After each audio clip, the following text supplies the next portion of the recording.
Okay, this is the Hilda Tabata workout. It's an excellent workout. Requires nothing more than dumbbells and a bench, so you can do it virtually anywhere. And once again, because it's Tabata, you're doing 20 seconds on, 10 seconds off, completing every exercise in its entirety, all sets, all 8 or all 4 minutes before progressing to the next one, the next one, the next one, and working your way through. We're going to start off with the duck foot tap squats. So for this one here, you're going to be holding on to a dumbbell, straight down gripping the top end plate. So you're going to be gripping it like this, holding the top end plate, fingers underneath, just like so. Now you're going to have your feet wide apart, but they're also going to be duck turned out, just like that. So both feet are turned out. I'm holding the dumbbell straight down, and for this movement, you're going to push your hips back and bend at the knees, tap the dumbbell to the ground, return back up and repeat. That is the exercise right there. Keeping relatively tall posture. There's a little bit of gentle forward bend, as you'll see, but it's a pretty upright movement, okay? Now, moving on to the next one, we have the high heel bench rows. Now for this exercise here, you're going to be bent forward with your heels up all the way, just like this. So not down, heels up all the way. You're holding a dumbbell straight down so the palm faces back. You're going to pull the dumbbell all the way up beside your ribs and twist it so the palm faces sideways, lower down and repeat. Just like this. Okay, so from the front, the row looks like this. All right, but remember the heels are up the whole time. Okay, now, that's the high heel bench rows. I start out alternating sides every set. So you go right, left, for a 4-minute interval. So they're done 4 times per side. But I want you to progress to doing 8 per side. Okay, so just doing the full 4-minute stint on the right side, then on the left side. Now the next exercise is the contralateral reverse lunges. Now I'm holding a dumbbell down in one side, okay?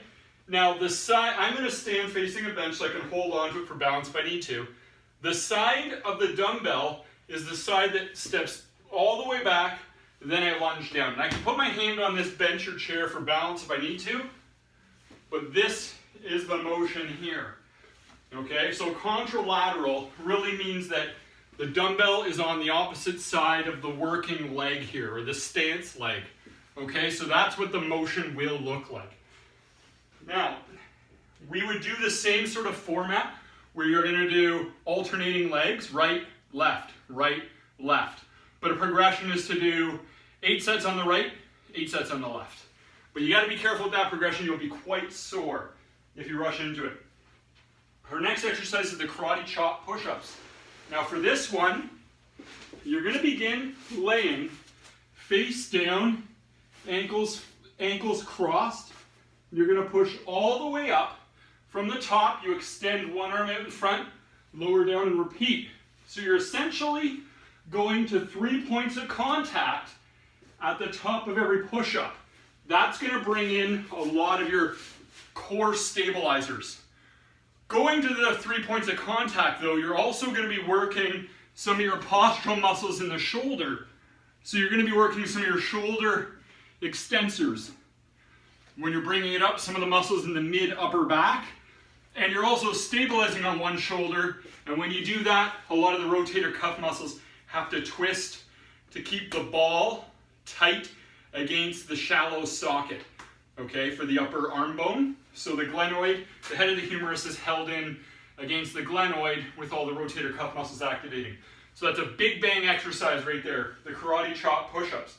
And a progression there would be to do it from your hands and feet. So you'd be going like this.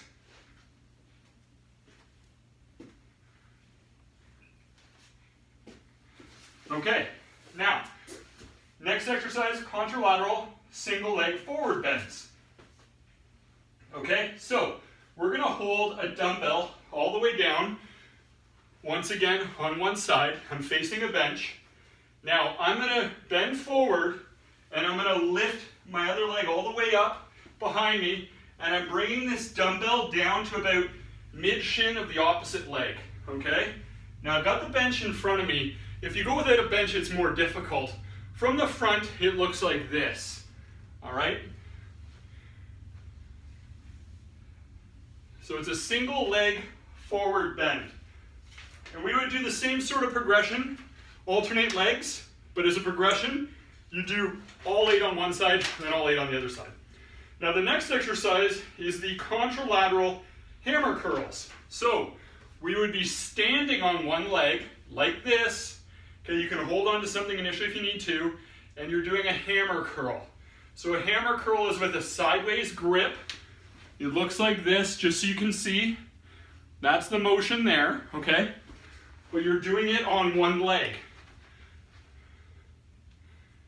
Now, if you need to, you can gently have the toes resting on the ground, kind of like a modified one-legged curl, okay?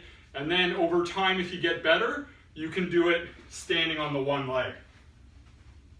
Now, we would alternate sides, so you go right, left, for about 4 sides each. I don't typically progress this to 8 on one side, 8 on the other, because the biceps are relatively a smaller muscle than some of the muscle groups we worked previously. But if you really want to challenge yourself, you could throw that in.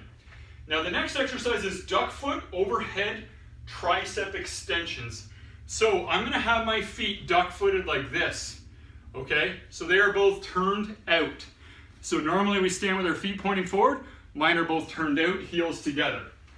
Now I'm going to have, this is the important part, you're going to be gripping the dumbbell like this, okay? So your palms are up on the underside of the top end plate, all right? So you can bring it around behind your head. Now from this position, feet are ducked out.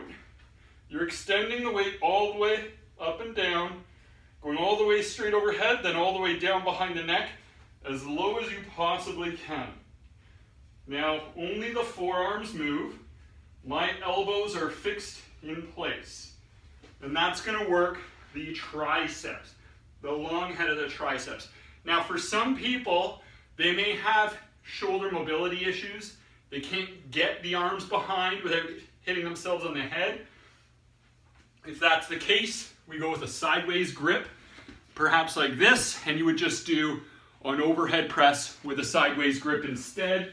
That'll help hit the triceps up in a more easy to accommodate way. So that there's the Aunt Hilda Tabata workout. It's an awesome workout. I know you're gonna love it. Rooting for you in the game of life.